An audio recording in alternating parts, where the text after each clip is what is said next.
The Teachings of Bhagavan Sri Ramana Maharshi. Introduction. Who am I? Is the title given to a set of questions and answers bearing on self-inquiry. The questions were put to Bhagavan Sri Ramana Maharshi by one Sri M. Shivaprakasam Pillai about the year 1902. Sri Pillai, a graduate in philosophy, was at the time employed in the Revenue Department of the South Arcot Collectorate.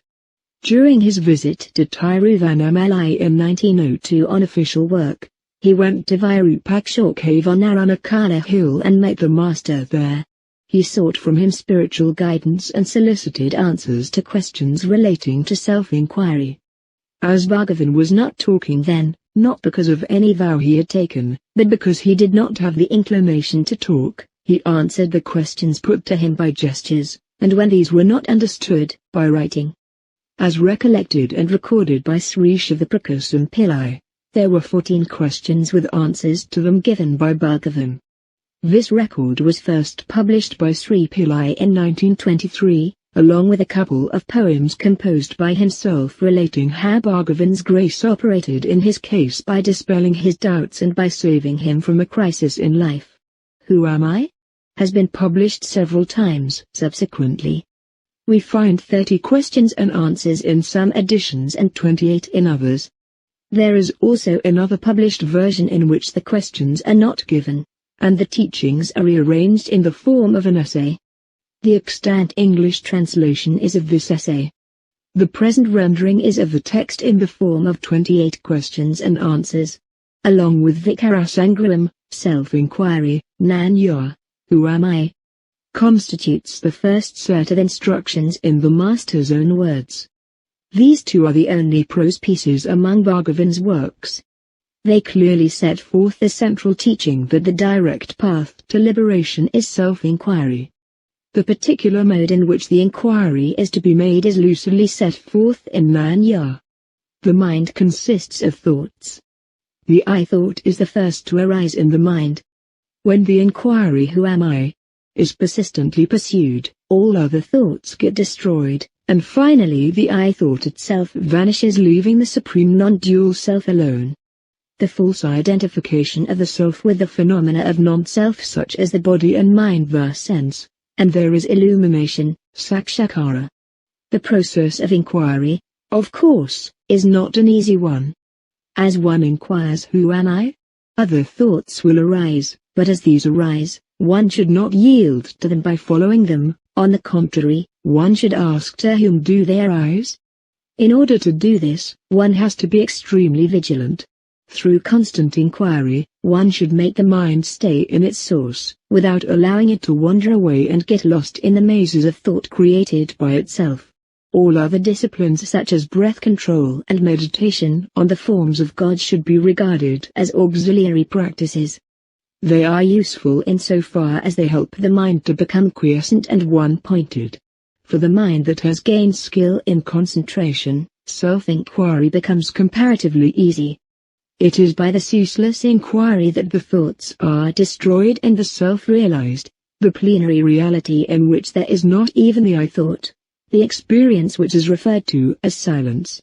This, in substance, is Bhagavan Sri Ramana Maharshi's teaching in Nanya. Who am I? University of Madras, June 30, 1982. Om Namo Bhagavad Sri Ramana. Who am I? Nanya? As all living beings desire to be happy always, without misery, as in the case of everyone there is observed supreme love for oneself, and as happiness alone is the cause for love, in order to gain that happiness which is one's nature and which is experienced in the state of deep sleep where there is no mind, one should know oneself.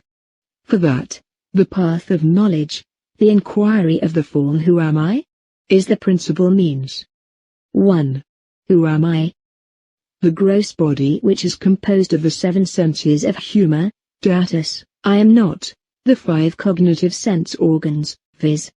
The senses of hearing, touch, sight, taste, and smell, which apprehend their respective objects, viz. Sound, touch, color, taste, and odor, I am not, the 5 cognitive sense organs, viz. The organs of speech, locomotion, grasping, excretion, and procreation, which have as their respective functions speaking, moving, grasping, excreting, and enjoying, I am not. The 5 vital breaths of air, prana, etc., which perform respectively the 5 functions of inbreathing, etc., I am not. Even the mind which thinks, I am not. The nescience too, which is endowed only with the residual impressions of objects, and in which there are no objects and no functionings, I am not. 2. If I am none of these, then who am I? After negating all of the above mentioned as not this, that awareness which alone remains, that I am. 3. What is the nature of awareness? The nature of awareness is existence, consciousness, bliss. 4. When will the realization of the self be gained? When the world which is what is seen has been removed, there will be realization of the self which is the seer. 5. Will there not be realization of the self even while the world is there, taken as real? There will not be. 6. Why? The seer and the object seen are like the rope and the snake. Just as the knowledge of the rope which is the substrate will not arise unless the false knowledge of the illusory serpent goes, so the realization of the self which is the substrate will not be gained unless the belief that the world is real is removed. 7. When will the world which is the object seen be removed? When the mind, which is the cause of all cognition and of all actions, becomes quiescent, the world will disappear. 8. What is the nature of the mind? What is called mind is a wondrous power residing in the self. It causes all thoughts to arise. Apart from thoughts, there is no such thing as mind. Therefore, thought is the nature of mind. Apart from thoughts, there is no independent entity called the world. In deep sleep, there are no thoughts, and there is no world. In the states of waking and dream, there are thoughts, and there is a world also. Just as the spider emits the thread of the web out of itself and again withdraws it into itself, likewise the mind projects the world out of itself and again resolves it into itself. When the mind comes out of the self, the world appears. Therefore, when the world appears to be real, the self does not appear, and when the self appears, shines, the world does not appear. When one persistently inquires into the nature of the mind will end leaving the self, as the residue. What is referred to as the self is the Atman. The mind always exists only in dependence on something gross, it cannot stay alone. It is the mind that is called the subtle body or the soul, jiva. 9. What is the path of inquiry for understanding the nature of the mind? That which rises as I in this body is the mind. If one inquires as to where in the body the thought I rises first, one would discover that it rises in the heart. That is the place of the mind's origin. Even if one thinks constantly I, one will be led to that place. Of all the thoughts that arise in the mind, the I thought is the first. It is only after the rise of this that the other thoughts arise. It is after the appearance of the first personal pronoun that the second and third personal pronouns appear. Without the first personal pronoun, there will not be the second and third. 10. How will the mind become quiescent? By the inquiry who am I? The thought who am I? Will destroy all other thoughts, and like the stick used for stirring the burning pyre, it will itself, in the end, get destroyed. Then, there will arise self-realization. 11. What are the means for constantly holding on to the thought who am I? When other thoughts arise, one should not pursue them, but should inquire, to whom do they arise? It does not matter how many thoughts arise. As each thought rises, one should inquire with diligence, to whom has this thought arisen? The answer that would emerge would be to me. Thereupon if one inquires who am I? The mind will go back to its source, and the thought that arose will become quiescent. With repeated practice in this manner, the mind will develop the skill to stay in its source. When the mind that is subtle goes out through the brain and the sensory organs, the gross names and forms appear. When it stays in the heart, the names and forms disappear. Not letting the mind go out, but retaining it in the heart is what is called inwardness, antamaka. Letting the mind go out of the heart is known as externalization, bahirmukha. Thus, when the mind stays in the heart, the I which is the source of all thoughts will go, and the self which ever exists will shine. Whatever one does, one should do without the egoity I. If one acts in that way, all will appear as of the nature of Shiva, God. 12. Are there no other means for making the mind quiescent? Other than inquiry, there are no adequate means. If through other means it is sought to control the mind will appear to be controlled, but will again go forth. Through the control of breath also, the mind will become quiescent, but it will be quiescent only so long as the breath remains controlled, and when the breath resumes the mind also will again start moving and will wander as impelled by residual impressions. The source is the same for both mind and breath. Thought, indeed, is the nature of the mind. The thought I is the first thought of the mind, and that is egoity. It is from that whence egoity originates that breath also originates. Therefore, when the mind becomes quiescent, the breath is controlled, and when the breath is controlled the mind becomes quiescent. But in deep sleep, although the mind becomes quiescent, the breath does not stop. This is because of the will of God, so that the body may be preserved and other people may not be under the impression that it is dead.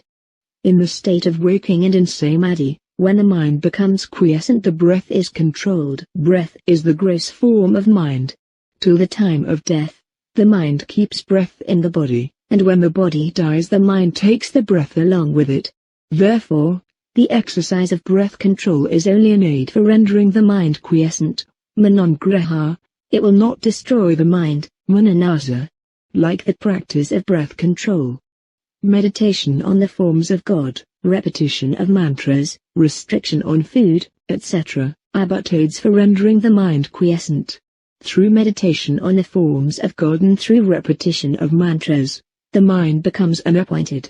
The mind will always be wandering. Just as when a chain is given to an elephant to hold in its trunk it will go along grasping the chain and nothing else, so also when the mind is occupied with a name or form it will grasp that alone. When the mind expands in the form of countless thoughts, each thought becomes weak, but as thoughts get resolved the mind becomes one-pointed and strong. For such a mind self-inquiry will become easy. Of all the restrictive rules, that relating to the taking of sattvic food in moderate quantities is the best. By observing this rule, the sattvic quality of mind will increase, and that will be helpful to self-inquiry. 13. The residual impressions, thoughts, of objects appear wending like the waves of an ocean. When will all of them get destroyed? As the meditation on the self rises higher and higher, the thoughts will get destroyed. 14. Is it possible for the residual impressions of objects that come from beginningless time, as it were, to be resolved, and for one to remain as the pure self? Without yielding to the doubt, is it possible, or not? One should persistently hold on to the meditation on the self. Even if one be a great sinner, one should not worry and weep, "Oh, I am a sinner, how can I be saved?" One should completely renounce the thought "I am a sinner," and concentrate keenly on meditation on the self. Then, one would surely succeed. There are not two minds, one good and the other evil, the mind is only one. It is the residual impressions that are of two kinds, auspicious and inauspicious. When the mind is under the influence of auspicious impressions it is called good, and when it is under the influence of inauspicious impressions it is regarded as evil. The mind should not be allowed to wander towards worldly objects and what concerns other people. However bad other people may be, one should bear no hatred for them. Both desire and hatred should be eschewed. All that one gives to others one gives to oneself. If this truth is understood, who will not give to others? When oneself arises, all arises. When oneself becomes quiescent, all becomes quiescent. To the extent we behave with humility, to that extent there will result good. If the mind is rendered quiescent, one may live anywhere. 15. How long should inquiry be practiced? As long as there are impressions of objects in the mind, so long the inquiry "Who am I?" is required. As thoughts arise they should be destroyed then and there in the very place of their origin, through inquiry. If one resorts to contemplation of the self unintermittently, until the self is gained, that alone would do. As long as there are enemies within the fortress, they will continue to sally forth. If they are destroyed as they emerge, the fortress will fall into our hands. 16. What is the nature of the self? What exists in truth is the self alone. The world, the individual soul, and God are appearances in it. Like silver in mother of pearl, these three appear at the same time, and disappear at the same time. The self is that where there is absolutely no I thought. That is called silence. The self itself is the world, the self itself is I, the self itself is God, all is Shiva, the self. 17. Is not everything the work of God? Without desire, resolve, or effort, the sun rises, and in its mere presence, the sunstone emits fire, the lotus blooms, water evaporates, people perform their various functions and then rest. Just as in the presence of the magnet the needle moves, it is by virtue of the mere presence of God that the souls governed by the three cosmic functions or the fivefold divine activity perform their actions and then rest, in accordance with their respective karmas. God has no resolve, no karma attaches itself to him. That is like worldly actions not affecting the sun, or like the merits and demerits of the other four elements not affecting all-pervading space. 18. Of the devotees, who is the greatest? He who gives himself up to the self, that is God, is the most excellent devotee. Giving oneself up to God means remaining constantly in the self without giving room for the rise of any thoughts other than that of the self. Whatever burdens are thrown on God, he bears them. Since the supreme power of God makes all things move, why should we, without submitting ourselves to it, constantly worry ourselves with thoughts as to what should be done and how, and what should not be done and how not? We know that the train carries all loads, so after getting on it, why should we carry our small luggage on our head to our discomfort, instead of putting it down in the train and feeling at ease? 19. What is non-attachment? As thoughts arise, destroying them utterly without any residue in the very place of their origin is non-attachment. Just as the pearl diver ties a stone to his waist, sinks to the bottom of the sea and that takes the pearls, so each one of us should be endowed with non-attachment, dive within oneself and obtain the self-pearl. 20. Is it not possible for God and the Guru to effect the release of a soul? God and the Guru will only show the way to release, they will not by themselves take the soul to the state of release. In truth, God and the Guru are not different. Just as the prey which has fallen into the jaws of a tiger has no escape, so those who have come within the ambit of the Guru's gracious look will be saved by the Guru and will not get lost. Yet, each one should by his own effort pursue the path shown by God or Guru and gain release. One can know oneself only with one's own eye of knowledge, and not with somebody else's. Does he who is Rama require the help of a mirror to know that he is Rama? 21. Is it necessary for one who longs for release to inquire into the nature of categories, tattvas?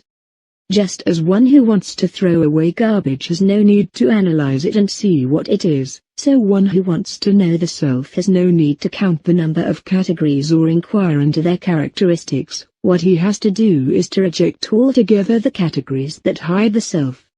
The world should be considered like a dream. 22. Is there no difference between waking and dream? Waking is long and a dream short, other than this there is no difference. Just as waking happenings seem real while awake, so do those in a dream while dreaming. In dream the mind takes on another body. In both waking and dream states thoughts, names and forms occur simultaneously. 23. Is it any use reading books for those who long for release? All the texts say that in order to gain release one should render the mind quiescent, therefore their conclusive teaching is that the mind should be rendered quiescent. Once this has been understood there is no need for endless reading. In order to quieten the mind one has only to inquire within oneself what one's self is. How could this search be done in books? One should know oneself with one's own eye of wisdom. The self is within the five sheaths, but books are outside them. Since the self has to be inquired into by discarding the five sheaths, it is futile to search for it in books. There will come a time when one will have to forget all that one has learned. 24. What is happiness? Happiness is the very nature of the self. Happiness and the self are not different. There is no happiness in any object of the world. We imagine through our ignorance that we derive happiness from objects. When the mind goes out, it experiences misery. In truth, when its desires are fulfilled, it returns to its own place and enjoys the happiness that is the self. Similarly, in the states of sleep, samadhi and fainting, and when the object desired is obtained or the object disliked is removed, the mind becomes inward turned, and enjoys pure self-happiness. Thus the mind moves without rest, alternately going out of the self and returning to it. Under the tree the shade is pleasant, out in the open the heat is scorching. A person who has been going about in the sun feels cool when he reaches the shade. Someone who keeps on going from the shade into the sun and then back into the shade is a fool. A wise man stays permanently in the shade. Similarly, the mind of the one who knows the truth does not leave Brahman. The mind of the ignorant, on the contrary, revolves in the world, feeling miserable, and for a little time returns to Brahman to experience happiness. In fact, what is called the world is only thought. When the world disappears, that is when there is no thought, the mind experiences happiness, and when the world appears, it goes throughout misery. 25. What is wisdom insight? Jnanudsti. Remaining quiet is what is called wisdom insight. To remain quiet is to resolve the mind in the self. Telepathy, knowing past, present and future happenings and clairvoyance do not constitute wisdom insight. 26.